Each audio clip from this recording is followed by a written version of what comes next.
BJP ST Morcha ಅಧ್ಯಕ್ಷ ಬಂಗಾರು ಹನುಮಂತ ಅವರು ನಮ್ಮ ಜೊತೆಗಿದ್ದಾರೆ. ಹನುಮಂತ ಅವರು ಹಿಂದಿಂಥ ಕೇಸ್ಗಳು ಎಷ್ಟು ನಡೆದಿದ್ದಾವೋ ಎಷ್ಟು ಮುಚ್ಚಿ ಹೋಗಿದ್ದಾವೋ ಗೊತ್ತಿಲ್ಲ. ಆ ಚಂದ್ರಶೇಖರನ್ ತಾನು ಸಾಯುವ ಮೂಲಕ ಈ ಹಗರಣ ಬೆಳಕಿಗೆ ಬರೋದಕ್ಕೆ ಕಾರಣರಾದರು.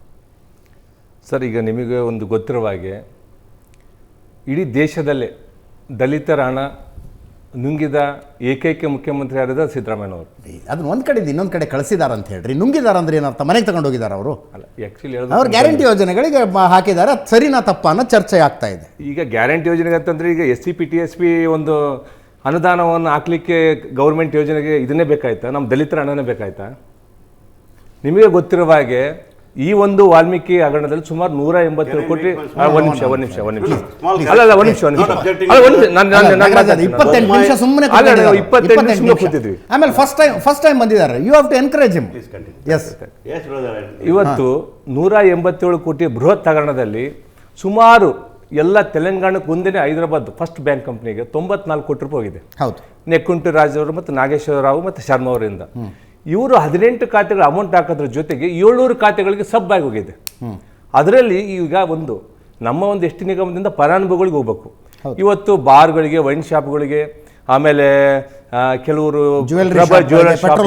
ಇವರೇನು ಫಲಾನುಭವಿಗಳ ಮಾತೆತ್ತಿದ್ರೆ ನಾನು ದಲಿತೋದ್ಧಾರಕ ಅಂತಂದು ಸ್ವಯಂ ಘೋಷಿತವರು ಏನು ಸಿದ್ದರಾಮಯ್ಯ ಹೇಳ್ತಾ ಇದ್ರಲ್ಲ, ಇವತ್ತು ದಲಿತರನ್ನು ತುಳಿತಕ್ಕಂಥ ಕೆಲಸ ಮಾಡ್ತಾ ಇದ್ದಾರೆ. ಅದ್ರಾಗ ಎಸ್ಪೆಷಲಿ ವಾಲ್ಮೀಕಿ ಸಮಾಜನ ತುಳಿತಂಥ ಕೆಲಸ ಮಾಡ್ತಾ ಇದ್ದಾರೆ. ನಿಮ್ಗೊಂದು ಮಾಹಿತಿ ಹೇಳ್ತಿದ್ದೀನಿ. ನಾಗೇಂದ್ರ ಅವರು ಒಂದು ಪ್ರೆಸ್ ಮೀಟ್ ಮಾಡಿದರು. ಸಂಜೆ 6 ಗಂಟೆ ಒಳಗಡೆ ಯೂನಿಯನ್ ಬ್ಯಾಂಕಿಗೆ ಟಾರ್ಗೆಟ್ ಕೊಟ್ಟರು, ಈ ಅಮೌಂಟ್ ರಿಕವರಿ ಮಾಡ್ತೀವಿ ಅಂತ. ಇವತ್ತಿನ ಮಟ್ಟ ಬಂದು ರಿಕವರಿ ಆಗಿರೋದೆಷ್ಟು? ಬರೀ 30 ಕೋಟಿ. ಇನ್ನು ಉಳ್ಕಿರ್ತಕ್ಕಂಥ ಅಮೌಂಟ್ ಎಲ್ಲೋಯ್ತು? 2 ದಿವಸದಲ್ಲಿ ಹೋಗಿರೋ ಅಷ್ಟು ದುಡ್ಡು ವಾಪಸ್ ಬರುತ್ತೆ ಅಂದಿದ್ರು. ಇವತ್ತು ರಾಮಲಿಂಗಾರೆಡ್ಡಿ ಅವರು ಒಂದು ಪ್ರೆಸ್ ಮೀಟ್ ಮಾಡಿದ್ರು. ಇಲ್ಲ, BJP ಗೌರ್ಮೆಂಟ್ ಇದ್ದಾಗಷ್ಟೇ ನಾವು ಹಗರಣ ಮಾಡಿಲ್ಲ, ಸಣ್ಣ ಪುಟ್ಟ ಹಗರಣ ನಡೀತೇವೆ ಅಂತಂದ್ರೆ ಅಂತ ಅವರೇ ಒಪ್ಪಿಗೆಂದಂಗಲ್ಲ. ಈಗ ಅಜಿತ್ ಅಣ್ಣ, ನಿಮಗೊಂದು ವಿಷಯ ಹೇಳ್ತೀನಿ. ಹಿಂದೆ ಬೊಮ್ಮಾಯಿ ಇರ್ತಕ್ಕಂಥ ಸರ್ಕಾರ ಬೊಮ್ಮಾಯಿ ಸಾಹೇಬ್ ಇರ್ತಕ್ಕಂಥ ಸರ್ಕಾರದಲ್ಲಿ QR ಕೋಡ್ ಪೇ CM ಅಂತಂದೇಳಿ ಮತ್ತು 40% ಸರ್ಕಾರ ಅಂತಂದೇಳಿ ಸುಳ್ಳು ಅಪಪ್ರಚಾರ ಮಾಡಿದರು. ಇದನ್ನು ನಾವು ಕೋರ್ಟಿಗೆ, ನಮ್ಮ ಪಾರ್ಟಿ ವತಿಯಿಂದ ಕೋರ್ಟಿಗೆ ನಾವು ಒಂದು ಇದ್ರ ಬಗ್ಗೆ ಕೋರ್ಟ್ ಗಮನಕ್ಕೆ ಯಾರು ಸುಳ್ಳು ಸತ್ಯ ಅನ್ನೋದು ನಿಮ್ಮ ಆರೋಪಗಳು ಪ್ರತ್ಯಾರೋಪಗಳು ಕ್ಯಾಂಪೇನ್ ಮಾಡಿದ್ದು. ಆದರೆ ಇವತ್ತು ಆರೋಪ ಕಟಕಟ್ಟಲ್ಲಿ ರಾಹುಲ್ ಗಾಂಧಿ ಬಂದು ನಿಂತರು, DK ಶಿವಕುಮಾರ್ ಬಂದು ನಿಂತರು, ಸಿದ್ದರಾಮಯ್ಯ ಅವ್ರು ಬಂದು ನಿಂತರು. ನಾವು ಇವತ್ತು ಅಕೌಂಟ್ ಸಮೇತ ಇವರು ತಿಂದು ತೆಗೆದಿದ್ದಾರೆ ಇವತ್ತು ಯಾರು ಸಿದ್ದರಾಮಯ್ಯನವರು. ಇದಕ್ಕೆ ಕಾರಣ ಎಕ್ಸಾಂಪಲ್ 3 ಕೋಟಿಗಿಂತ ಹೆಚ್ಚು ಏನಾದರೂ ನಿಗಮದಿಂದ ಹಣ ವರ್ಗಾವಣೆ ಆಗ್ಬೇಕಂದ್ರೆ ಆರ್ಥಿಕ ಇಲಾಖೆ ಮಂತ್ರಿಗಳು ಯಾರು? ಸಿದ್ದರಾಮಯ್ಯನವರು. ಅವ್ರ ಗಮನಕ್ಕಂತೂ ಬಂದೇ ಬರ್ತತ್ತ? ಅಥವಾ ಆರ್ಥಿಕ ಇಲಾಖೆ ಅಧಿಕಾರಿಗಳ ಗಮನಕ್ಕೆ ಬಂದೇ ಬರ್ತತ್ತ? ಅವ್ರ ಗಮನಕ್ಕೆ ಬರಲು ಇಷ್ಟು ದೊಡ್ಡ ಹಗರಣ ಆಗ್ಲಿಕ್ಕೆ ಹೇಗೆ ಸಾಧ್ಯ?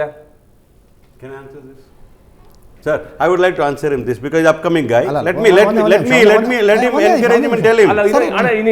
Budget ಮಾಡ್ತಕ್ಕಂಥ ಫೈನಾನ್ಸ್ ಮಿನಿಸ್ಟರ್ ಅಧಿಕಾರ ಇದ್ರು ಕೂಡ ಡಿಪಾರ್ಟ್ಮೆಂಟ್ ಅಲ್ಲಿ ಅಲೋಕೇಶನ್ ಮಾತ್ರ ಅವ್ರಿಗೆ ಇರ್ತದೆ. ಒಂದ್ಸಲಿ it is given to the department to the particular ministry.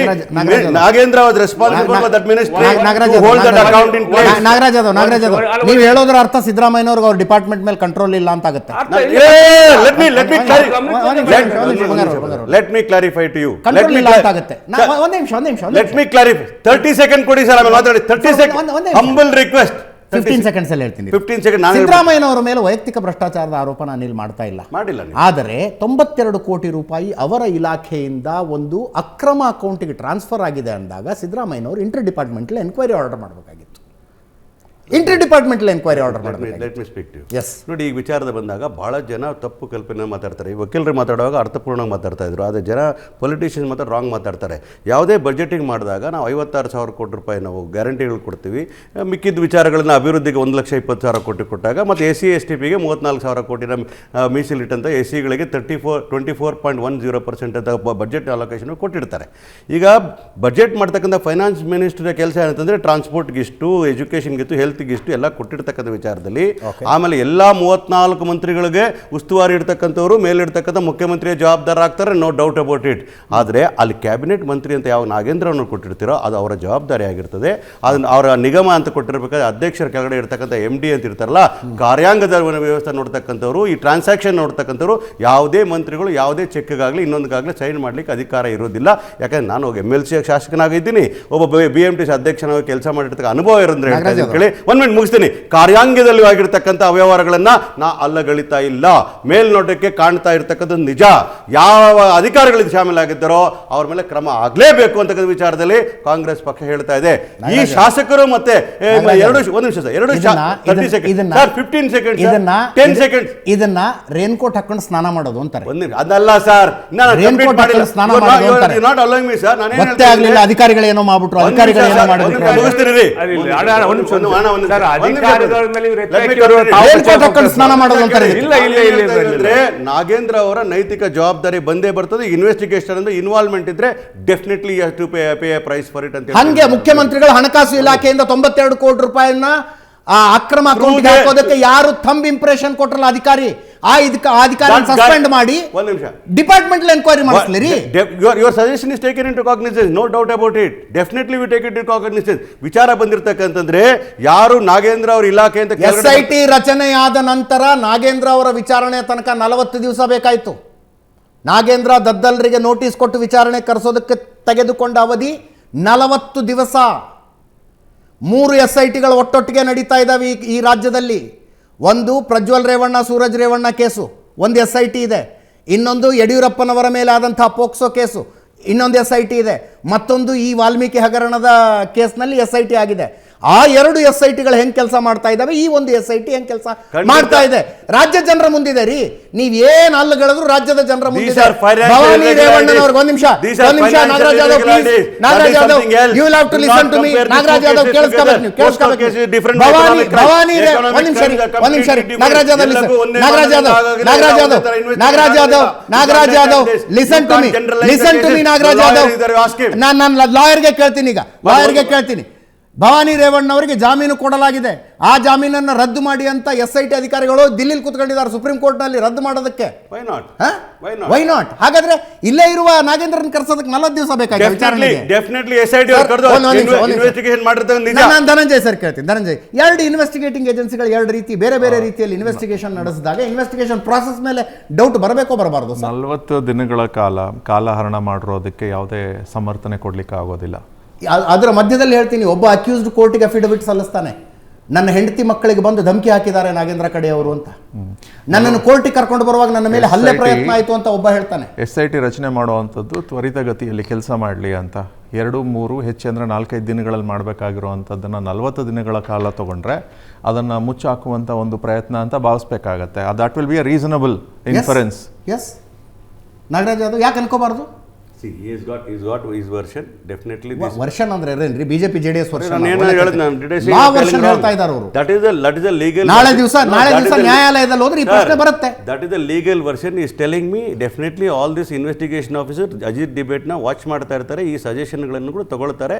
Everybody should answerable for these kind of things. ವಿಚಾರ ಬಂದಿರತಕ್ಕಂಥದ್ದು ಫೈನಾನ್ಸ್ ಡಿಪಾರ್ಟ್ಮೆಂಟ್ ಗೆ ಕಂಟ್ರೋಲ್ ಇರಲ್ಲ. Once the budget is allotted to a particular portfolio, that portfolio has got a control over a particular corporation.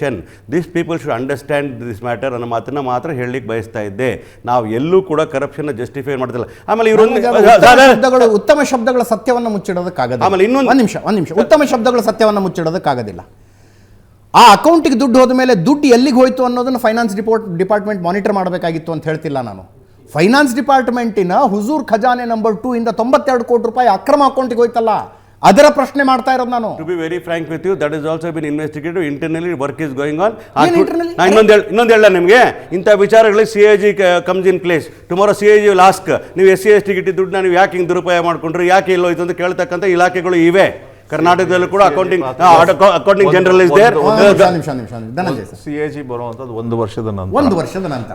ಆಮೇಲೆ ಈ ಹಿಂದಿನ CAG ರಿಪೋರ್ಟ್ಗಳು ಏನೇನಾಗಿದ್ದಾವೆ ಅನ್ನೋದು ನಮಗೆ ಗೊತ್ತಿದೆ. ಇದು ಬಂದು ಕ್ರೈಮ್, ಅಪರಾಧ. ಅಪರಾಧವನ್ನು ತನಿಖೆ ಮಾಡಲಿಕ್ಕೆ ಕಸ್ಟಡಿಗೆ ತಗೊಳ್ಬೇಕಾಗತ್ತೆ. ಮತ್ತು ಇದು ಹಣಕಾಸಿನ ಅಪರಾಧ ಆಗಿರೋದ್ರಿಂದ ಇದರಲ್ಲಿ ಮೀನಮೇಷ ಎಣಿಸುವಂಥದ್ದು 20 ದಿನಗಳ ಕಾಲ, 30 ದಿನಗಳ ಕಾಲ ಏನು ಮಾಡದೇ ಇರುವಂಥದ್ದು, ಆ ಕ್ರಿಟಿಕಲ್ ಟೈಮ್ ವಿಂಡೋ ಅದು. ಹಣಕಾಸಿನ ಅಪರಾಧ ಅನ್ನೋ ವರ್ಷನ್ಗೆ ನಂದು ಅಬ್ಜೆಕ್ಷನ್ ಇದೆ ಸರ್. ಈ ಕೇಸು ಹೊರಗಡೆ ಬಂದಿರೋದು ಒಂದು ಆತ್ಮಹತ್ಯೆಗೆ ಪ್ರಚೋದನೆ ಕೊಟ್ಟಿರುವಂತಹ ಪ್ರಕರಣ ಇದು. ಡೆತ್ ನೋಟ್, 6 ಪುಟಗಳ ಡೆತ್ ನೋಟ್ ನಲ್ಲಿ ಸಚಿವರ ಪ್ರಸ್ತಾಪ ಆಗುತ್ತೆ. ಹಣಕಾಸಿನ ಅಪರಾಧಗಳಲ್ಲಿ ನೀವು ಸಾಧಾರಣ ಪೊಲೀಸ್ ಮುಂದೆ ಸ್ಟೇಷನ್ಗಳಲ್ಲಿ ನೋಡಿದ್ರೆ ಅವರು ಕಂಪ್ಲೇಂಟ್ ತೊಗೊಂಡು 48 ಗಂಟೆಗಳಲ್ಲಿ ಆರೋಪಿಯನ್ನು ಕರೆಸ್ತಾರೆ. ಆ್ಯಂಡ್ ಆ ಒಂದು ಸ್ಪೀಡ್ನಲ್ಲಿ ನಡೆಯುತ್ತೆ. ಸೊ ಪೊಲೀಸ್ನವ್ರಿಗೆ ಗೊತ್ತಿದೆ ಹಣಕಾಸಿನ ವಿಚಾರವಾಗಿ ಭಾಳ ಬೇಗನೆ ಆ್ಯಕ್ಟ್ ಮಾಡಬೇಕು ಅಂತ. 180 ಅಥವಾ 92 ಕೋಟಿ ಒಂದು ಪೋಲಾಗಿರುವಂಥ ವಿಚಾರದಲ್ಲಿ 40 ದಿನಗಳ ಕಾಲ ತಗೊಳ್ಳುವಂಥದ್ದು ಈಸ್ ಆಬ್ಸಲ್ಯೂಟ್ಲಿ ಅನ್ಜಸ್ಟಿಫೈಯಬಲ್. ಅದರ ಜೊತೆಗೆ ಬಿ ಜೆ ಪಿ ಸರ್ಕಾರ ಇದ್ದಾಗಲೂ ಕೂಡ ಸಂತೋಷ್ ಅನ್ನೋ ಬೆಳಗಾಂ ಜಿಲ್ಲೆಯ ಒಬ್ಬ ಕಂಟ್ರಾಕ್ಟರು, ಒಬ್ಬ ಯುವಕ ಕಂಟ್ರಾಕ್ಟರ್ ಉಡುಪಿ ಲಾಡ್ಜ್ನಲ್ಲಿ ಆತ್ಮಹತ್ಯೆ ಮಾಡೋದಕ್ಕಿಂತ ಮುಂಚೆ ಒಂದು ಪತ್ರ ಬರೆದಿಟ್ಟಿದ್ದ, ಮಂತ್ರಿ ಹೆಸರನ್ನೇ ನೇರವಾಗಿ ಬರೆದು ಆರೋಪ ಮಾಡಿದ್ದ. ಅದರ ತನಿಖೆಯನ್ನು ಮತ್ತೆ ರಾಜ್ಯ ಸರ್ಕಾರ ತನಿಖಾ ಇಲಾಖೆ ನಡೆಸ್ತು, ಅವ್ರಿಗೆ ಕ್ಲೀನ್ ಚಿಟ್ ಕೊಟ್ಬಿಡ್ತು. ಮುಂದೆ ಅವ್ರ ಪಕ್ಷದ ವಿರುದ್ಧ ಬಂಡಾಯ ಇದ್ರು, ಅದು ಬೇರೆ. ಆದರೆ ತನಿಖಾ ಸಂಸ್ಥೆಗಳ ಬಗ್ಗೆ ಏನಾಗ್ತಾ ಇದೆ ಅಂತಂದರೆ, ಪ್ರತಿಪಕ್ಷದಲ್ಲಿದ್ದವರು ಇವತ್ತು ಪ್ರತಿಪಕ್ಷದವರೆಲ್ಲ CID CCB ನಂಬಲ್ಲ. ಅಲ್ಲಿ ಪ್ರತಿಪಕ್ಷದಲ್ಲಿರೋ ಮಾತೆತ್ತಿರ ಮೋದಿ ಅವರು ಬಳಸ್ಕೊಳ್ತಾ ಇರೋದು ಇಡಿ ದುರ್ಬಳಕೆ ಮಾಡ್ಕೊಳ್ತಾ ಇದ್ದಾರೆ. CBI ED IT ದುರ್ಬಳಕೆ, ಅದು ಇರೋದೇ ಬಳಕೆ ಮಾಡ್ಕೊಳ್ಳೋದಕ್ಕೆ. ದುರ್ಬಳಕೆ ಅಂತ ಯಾಕೆ ಹೇಳ್ತೀರಾ? ಆಮೇಲೆ ರಾಷ್ಟ್ರದ ಸುಪ್ರೀಂ ಕೋರ್ಟ್ನ ಅತ್ಯುತ್ತಮ ನ್ಯಾಯವಾದಿಗಳೆಲ್ಲ ಕಾಂಗ್ರೆಸ್ ಪಕ್ಷದಲ್ಲಿದ್ದಾರೆ. ಅವರು ಈ 10 ವರ್ಷಗಳಿಂದ ಮೋದಿ ಸರ್ಕಾರದ ಒಂದೇ ಒಂದು ಪ್ರಕರಣವನ್ನಾದ್ರೂ ಸುಪ್ರೀಂ ಕೋರ್ಟ್ ಗಮನಕ್ಕೆ ತರಬಹುದಾಗಿತ್ತು. ಒಂದು PIL ರೀತಿಯಲ್ಲಾದರೂ ಫೈಟ್ ಮಾಡಿ ಲಾಜಿಕಲ್ ಎಂಡಿಗೆ ತಗೊಂಡು ಹೋಗ್ಬೋದಾಗಿತ್ತು. ಇಲ್ಲ, ಬರೀ ಭಾಷಣಗಳೆಲ್ಲ ಅತ್ಯುತ್ತಮವಾದ ನ್ಯಾಯವಾದಿಗಳು ಕಾಂಗ್ರೆಸ್ ಪಕ್ಷದಲ್ಲಿ ಸುಪ್ರೀಂ ಕೋರ್ಟ್ ಏನಂತ ಎಲೆಕ್ಷನ್ ಬಾಂಡ್ಗಳ ಬಗ್ಗೆ ಯಾಕೆ ಕನ್ಸರ್ನ್ ಬ್ಯಾಂಕ್ ಅವರು ಒಂದ್ ನಿಮಿಷ ಸರ್, ಒಂದ್ ನಿಮಿಷ. ಸುಪ್ರೀಂ ಕೋರ್ಟ್ ನಮ್ ಕಡೆ ಒಂದು ಗಾದೆ ಮಾತಿದೆ, ದನ ತಿನ್ ಜಾತಿ ಕೆಡಿಸ್ಕೊಂಡ್ರ ನೊಣ ತಿನ್ ಜಾತಿ ಕೆಡಿಸ್ಕೊಂಡ್ರ ಅಂತ. ಒಂದ್ ನಿಮಿಷ.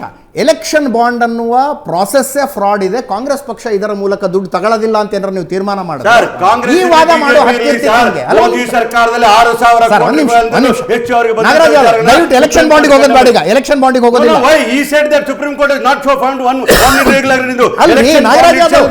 ಬಿಗ್ಗೆಸ್ಟ್ ಕ್ರೈಮ್ ಆನ್ ಇಂಡಿಯನ್ ತಗೊಳ್ತಾ ಇದ್ದಿದ್ರೆ ನಿಮ್ ಪಕ್ಷ ದುಡ್ಡು ತಗೊಳ್ಳದೇ ಇದ್ದಿದ್ರೆ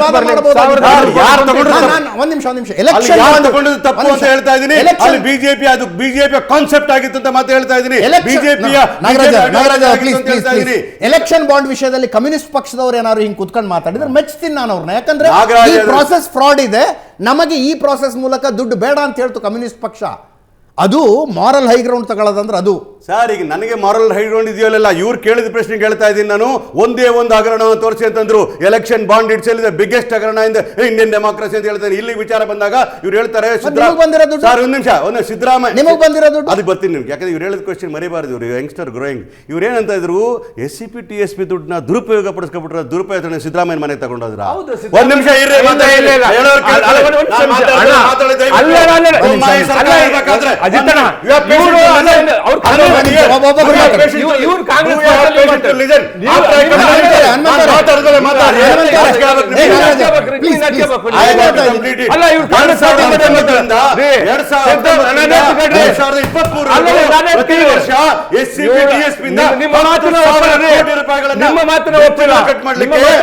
ಇನ್ಫ್ರಾಸ್ಟ್ರಕ್ಚರ್ ಮಾಡ್ಲಿಕ್ಕೆ ಯೂಸ್ ಮಾಡೋದು ಯಾರು ಗೊತ್ತೇನೋ? ಸರ್ಕಾರ ಮಿಸ್ಯೂಸ್. ಲೋಕಸಭೆ ರಾಜ್ಯಸಭೆಯಲ್ಲಿ ಒಂದು ಸಭಾ ಮರ್ಯಾದೆ ಇದೆ ಅಂತ. ಲೋಕಸಭೆ SCP TSP money every year 10,000 crore. SCP TSP ಕಾಯ್ದೆನ ತಂದವರು ಕಾಂಗ್ರೆಸ್ನ ಸಿದ್ದರಾಮಯ್ಯ ಅವರು. ಕಾಂಗ್ರೆಸ್ ಪಕ್ಷದಲ್ಲಿ ಆ ಕಾಳಜಿ ಇರ್ತಕ್ಕಂಥದ್ದು ಕೇವಲ ಕಾಂಗ್ರೆಸ್ಗೆ ಮಾತ್ರ. ಇವರು ಮೀಸಲಾತಿ ವಿರೋಧಿಗಳು, ದಲಿತರ ವಿರೋಧಿಗಳು, ಇವರು ಲೂಟಿ ಹೊಡೆದವರು. ಇವರು 40% ಗಿರಾಕಿಗಳು ಆಯೋಗ ಇವತ್ತಿನ ತನಿಖೆ ನಡೀತಾ ಇರಬೇಕು. ಲೋಕಸಭೆ ರಾಜ್ಯಸಭೆಯಲ್ಲಿ ಒಂದು ಲೋಕಸಭೆ ರಾಜ್ಯಸಭೆಯಲ್ಲಿ ಒಂದು ಡೆಕೋರಂ ಇದೆ ಅಂತ. ಯಾರ್ದೋ ದುಡ್ಡು ಎಲ್ಲ ಮುಂದೆ ಜಾತಿ ತಿಂದು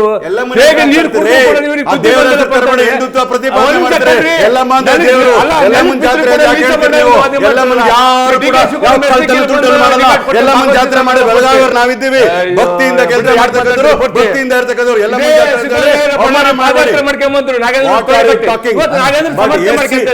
ಸಮರ್ಥನೆ ಮಾಡಿಲ್ಲ.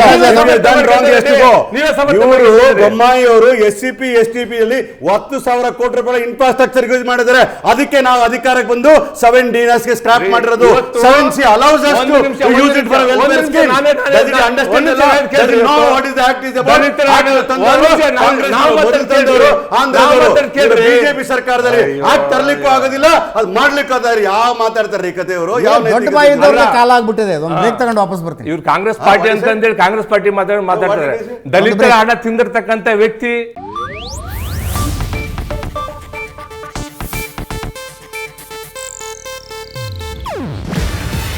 ಇದು ಏಷ್ಯಾನೆಟ್ ನ್ಯೂಸ್ ನೆಟ್ವರ್ಕ್ ಪ್ರಸ್ತುತಿ. ನೀವು ನೋಡ್ತಿದ್ದೀರಾ ಏಷ್ಯಾನೆಟ್ ಸುವರ್ಣ ನ್ಯೂಸ್.